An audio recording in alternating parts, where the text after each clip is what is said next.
Bonjour, bonjour, c'est Véronique Hubert, votre formatrice et conseillère en entreprise agricole, spécialisée dans l'animal de compagnie, en particulier le chien et le chat. Dans le cadre de notre guide gratuit qui sera dédié donc aux éleveurs débutants et aux futurs éleveurs de chiens et de chats, nous allons attaquer un chapitre important qui est l'âge de la première portée. Alors voilà, vous avez acheté ou acquis votre femelle, puisqu'il s'agit d'une portée, tant qu'à faire. Donc normalement, on va passer quand même par une femelle, ça paraît la logique normale. Et elle a, soit vous l'avez acheté chiot ou chaton, soit vous l'avez acquise peut-être à 6, 7, 8 mois, peut-être un poil plus tard. Bon, voilà. En tout cas, on n'est pas dans la caractéristique de quelqu'un qui a acheté une femelle adulte et qui aurait déjà porté. Là, on est dans ce qui est classique, à 90%, et donc dans la situation de quelqu'un qui va avoir sa première portée. Donc soit de vous, en tant que futur éleveur qui n'a jamais eu de chiot ou chaton avant, donc ce sera vraiment votre toute première portée à vous, soit ce sera la première portée de la femelle que vous avez acquise. Voilà. Donc ça peut être les deux aussi en même temps, la première pour vous et la première pour elle, évidemment. Voilà. Donc évidemment, c'est pas facile tout ça. Alors, on va d'abord parler de la loi, mais alors on va plutôt parler de la réglementation. Et en particulier pour tout ce qui est avec origine connue.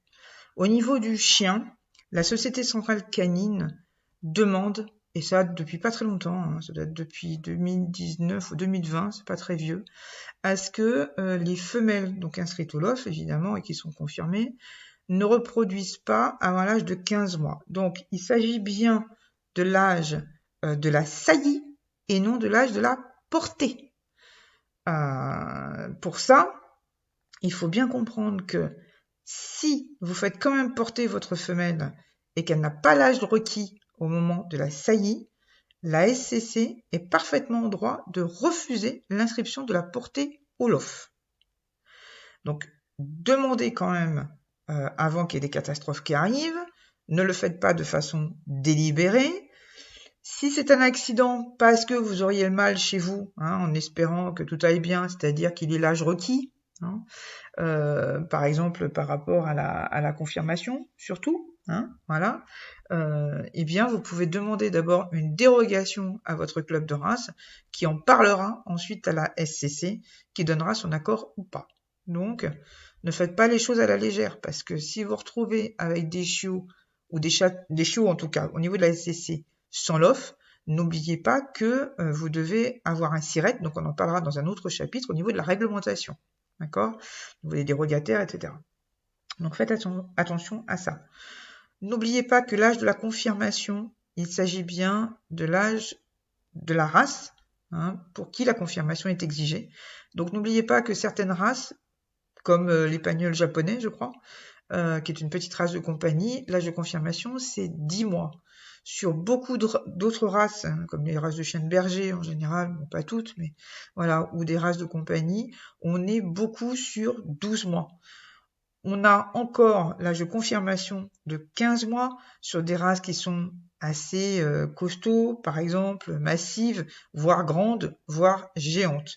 Donc vous voyez bien que l'âge de confirmation varie, mais il n'empêche que justement, si l'âge de confirmation peut varier, l'âge d'autorisation de saillie de la femelle, lui, ne change pas. C'est 15 mois au niveau de la SCC. Et là, on parle juste de la femelle. Pour ce qui concerne le mâle, qu'il soit français, ou qu'il soit étranger importé en France, ou qu'il soit étranger tout court, il doit avoir quand même l'âge minimum de la confirmation, même si il n'est pas encore confirmé et ou même si il est et vit à l'étranger. Il doit avoir quand même l'âge minimum de la confirmation française. Il y a beaucoup d'éleveurs qui se sont fait avoir il y a plusieurs années de ça, qui ont fait reproduire un mâle trop jeune et puis qui se sont dit, comme il est à l'étranger, il n'est pas sous la loi française.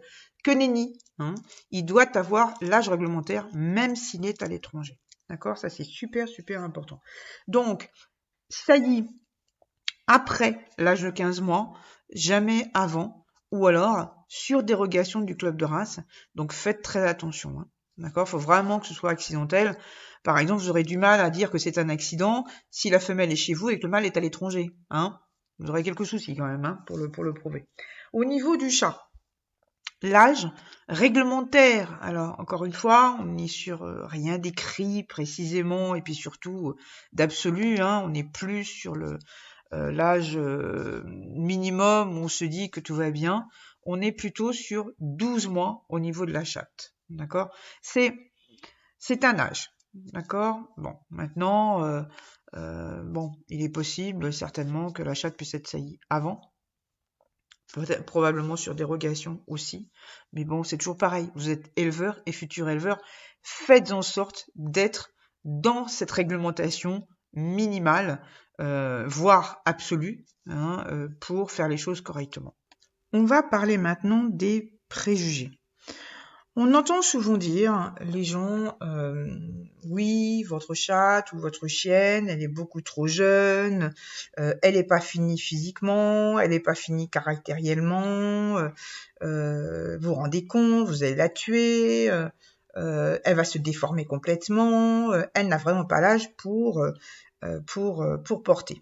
Il y a aussi le préjugé des tests de santé généralement à effectuer avant de produire.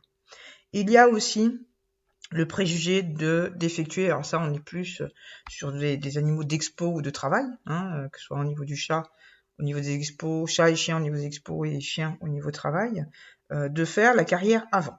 Tout ça pour qu'on s'aperçoive finalement qu'on a beaucoup de préjugés qui s'appuient essentiellement sur l'anthropomorphisme, c'est-à-dire de considérer nos animaux de compagnie comme des enfants, et donc de se dire que si la chatte ou la chienne n'a pas tel âge, elle ne peut pas reproduire.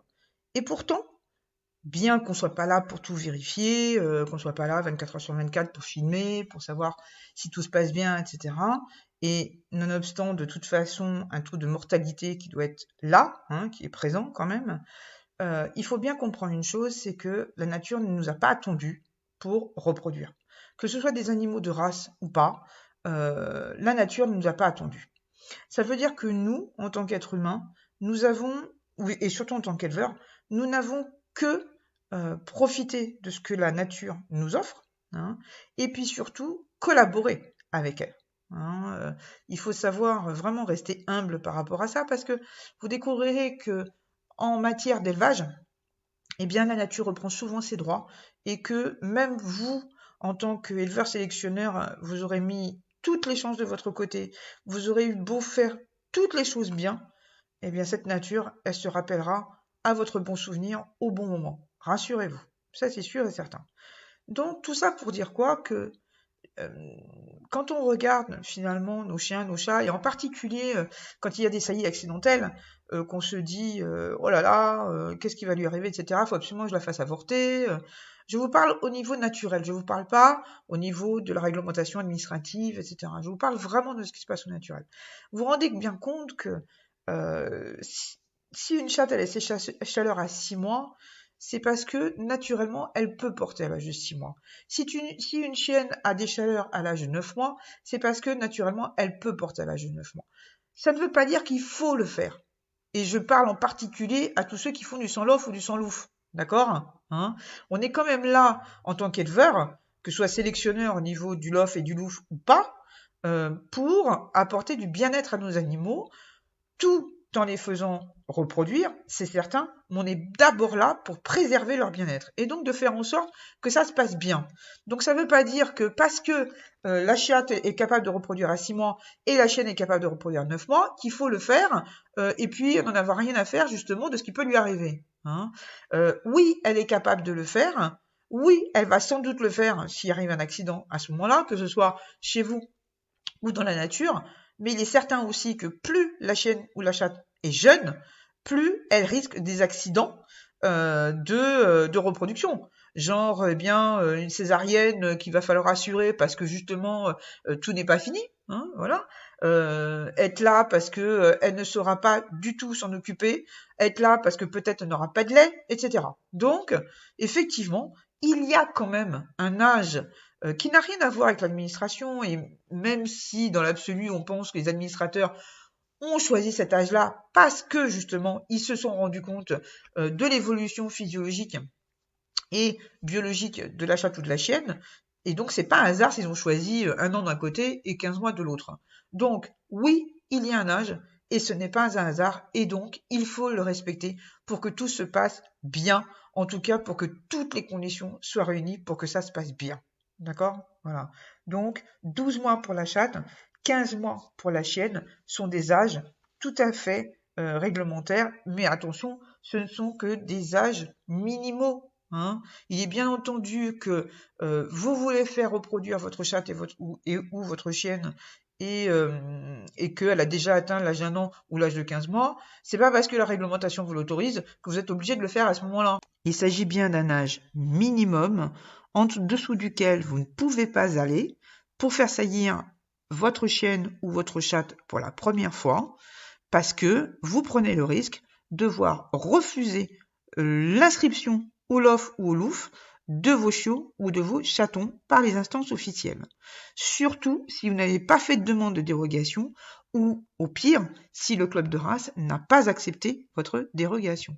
Donc, côté usage, au niveau du chat, on est plutôt sur une saillie d'une première portée sur 11, 12, 13 mois. Parce qu'elle est beaucoup plus en adéquation avec le cycle de reproduction de la chatte, qui fait qu'elle a des chaleurs non seulement très tôt dans sa vie de femelle, qu'elles peuvent, comme je disais tout à l'heure, qui peuvent commencer à 6 mois, 6-7 mois, et en plus qui sont très fréquentes. On est sur une fréquence de chaleur de chatte entre 8 à 10 mois sur une année complète. Donc ce qui est énorme puisque ça laisse des périodes de repos très courtes et donc forcément des possibilités de reproduction beaucoup plus fréquentes, mais aussi pas toujours faciles à gérer. Hein. Vous en parlerez avec des éleveurs de chats, ils vous annonceront la couleur. Bon, donc plutôt 11, 12, 13 mois, parce que a priori, cette fréquence de chaleur amène sur le plan vétérinaire des fréquences de piomètre, c'est-à-dire des infections de l'utérus. Donc pour éviter cela, les éleveurs de chats, en général, font saillir leurs chattes le plus tôt possible, ou en tout cas le font vers l'âge d'1 an, hein, pour éviter ce genre de problème. Au niveau de la chienne, on est plus sur un problème de croissance. C'est-à-dire que vous avez des races petites, hein, comme du chihuahua, du petit épagnol, comme vous avez des races moyennes, comme du berger allemand, etc. Et vous pouvez avoir des races géantes, comme un lévrier afghan ou un Irish Wolfhound pour les grands lévriers, ou un dog allemand, hein, éventuellement pour les grosses races. Donc, on ne peut pas, bien évidemment, commencer une reproduction pour un chihuahua comme pour un dog allemand. La croissance n'est pas finie, donc il est d'usage de faire commencer la reproduction entre 18 et 24 mois à peu près pour des races petites et moyennes, hein, et de faire commencer la reproduction des races grandes et géantes ou lourdes, hein, ce qui n'est pas forcément allié, hein, plutôt vers 2 ans et demi, 3 ans.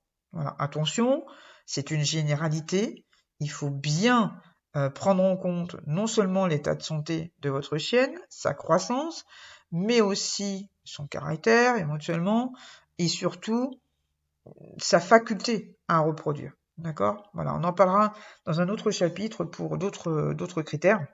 Mais en tout cas, j'espère que ces premiers détails vous auront aidé à y voir un petit peu plus clair et je vous retrouve dans un prochain épisode. À bientôt!